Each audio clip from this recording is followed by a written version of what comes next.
Go ahead and come and hold center. I'm going to turn to the side to see what's going on a bit better.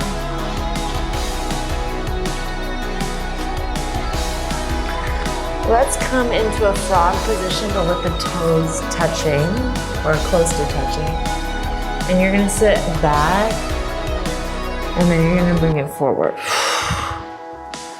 Sitting back and bringing it forward. Back and forth. 10, 9,